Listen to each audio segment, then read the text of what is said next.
सास बहू का झगड़ा। अनामिका की सास पुष्पा अपनी बहू को कुछ खास पसंद नहीं करती थी और इसीलिए दोनों सास बहू में आए दिन झगड़ा होता रहता था।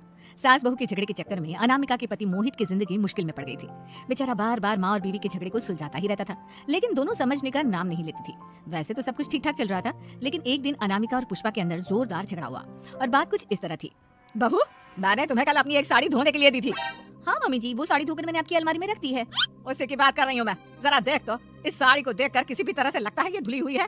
अरे मम्मी जी, मैंने आपकी साड़ी वॉशिंग मशीन में अच्छे से धोकर सुखाकर आपकी अलमारी में तह बनाकर रखी थी। आपके तो नखरे खत्म ही नहीं होते। अरे कैसे बात कर रही है मुझसे? मेरे नखरे? अरे मोहित, जरा ये देख तो, ये साड़ी धुली हुई लग रही है क्या? अरे मम्मी, जब अनामिका कह रही है कि उसने साड़ी धोई थी तो मान लो ना।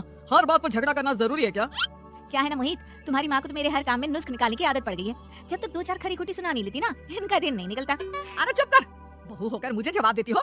एक तो गंदे कपड़े उठाकर अलमारी में रख दिए, ऊपर से कैंची की तरह कचर कचर बोली जा रही हो। अरे मम्मी जी, आपको समझ में नहीं आता क्या? मैंने साड़ी धो कर रखी थी, धो कर रखी थी। तो फिर इतनी गंदी क्यों लग रही है? अब मुझे क्या पता मम्मी जी, आप इस पर इस तरह तेल और घी की चिकनाई के दाग लगाकर लाएंगी तो ये मेरी जिम्मेदारी थोड़ी ना है। अरे तो हाथ से धोना चाहिए था ना। मैं आपकी बहू हूँ, नौकरानी नहीं जो एक कपड़ा रगड़ रगड़ कर हाथ से धो दूंगी। आपको पहननी है तो पहनिए, नहीं तो रख दीजिए। तुझे तो मैं अच्छी तरह बताऊंगी, मुझे जवाब देती है। एक दिन सुबह के वक्त, अरे अनामिका, मेरी व्हाइट शर्ट कहाँ है? आज ऑफिस में बहुत बड़ा प्रेजेंटेशन है और मुझे वो व्हाइट शर्ट पहनकर जाना है। मुझे पता है, आपने मुझे 2 दिन पहले ही बता दिया था और आपकी शर्ट मैंने धोकर अच्छी तरह आयरन करके अलमारी में लगा दी है। जाइए वहां से ले लीजिए। अनामिका, ये तुमने क्या किया? ये देखो, शर्ट पर लिपस्टिक का दाग लगा हुआ है और ये तो एक जगह से जल भी गई है। नहीं नहीं मोहित, ऐसा नहीं हो सकता। मैंने तो तुम्हारी शर्ट ठीक से इस्त्री करके अलमारी में लगाई थी। तो फिर ये जल कैसे गई? अपने आप अलमारी में लटके लटके थोड़ी ना जल जाएगी। पर मोहित, मुझे अच्छी तरह याद है। देखो, अपनी गलती को छुपाने की कोशिश मत करो। और अगर शर्ट जल भी गई थी तो तुम्हें पहले बताना चाहिए था ना। मैं नई शर्ट लेकर आ जाता। अब ऐन वक्त पर शर्ट कहाँ से लेकर आऊं? मेरा इतना इंपॉर्टेंट प्रेजेंटेशन था, सब खराब हो जाएगा। अरे बेटा, क्यों परेशान होता है? ये देख, मैंने तेरे लिए पहले से ही एक नई व्हाइट शर्ट लाकर रखी है।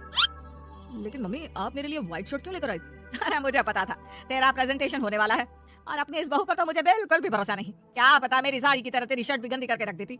और देख, वही हुआ ना। बेटा, सारी टेंशन छोड़ और ये नई शर्ट पहनकर जा।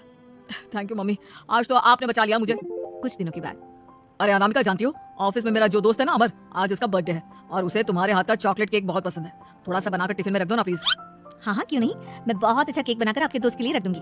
तुम्हारे हाथ का खाना खाकर तो वैसे ही मेरे ऑफिस के सारे लोग इतनी तारीफ करते हैं, क्या बताऊं।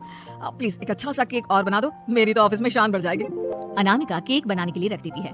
पुष्पा चुपचाप जाकर उस पर ढेर सारा नमक डाल देती है। देख अमर, तेरी भाभी ने तेरे लिए चॉकलेट केक बनाकर भेजा है, तुझे बहुत पसंद है ना?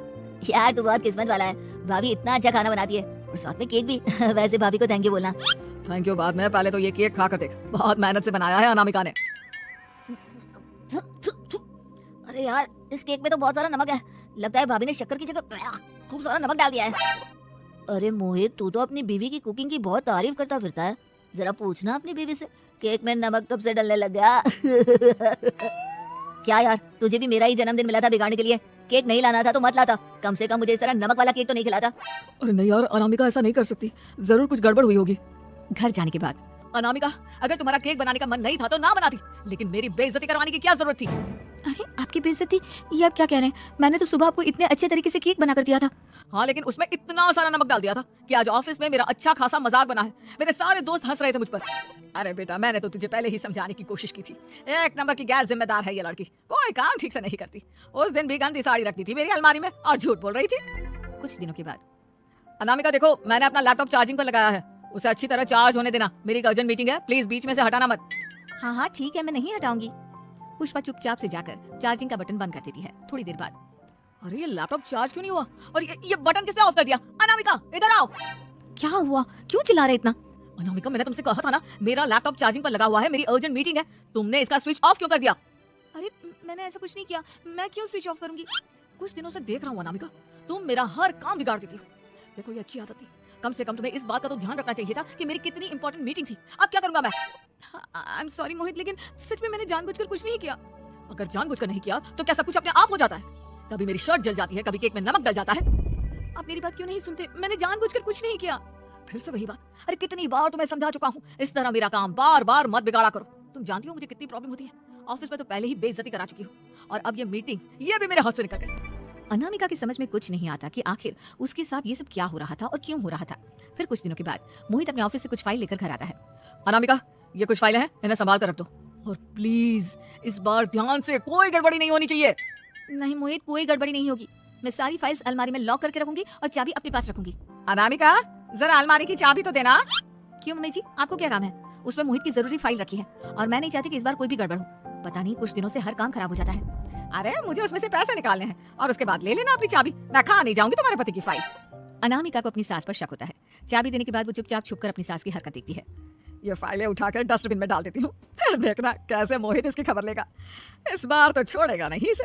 वैसे भी पहले मैंने जो कुछ भी किया है उसकी वजह से अच्छी खासी डांट पड़ी है, मजा आ जाएगा। अच्छा तो ये बात है, सारा काम मम्मी जी बिगाड़ देती है, वो भी इसलिए क्योंकि मेरा उनसे झगड़ा हो गया है। सास के जाने के बाद अनामिका मोहित को बुलाकर लाती है। क्या हुआ अनामिका, क्या दिखाना है? ये देखिए, आपकी फाइल डस्टबिन में पड़ी हुई है।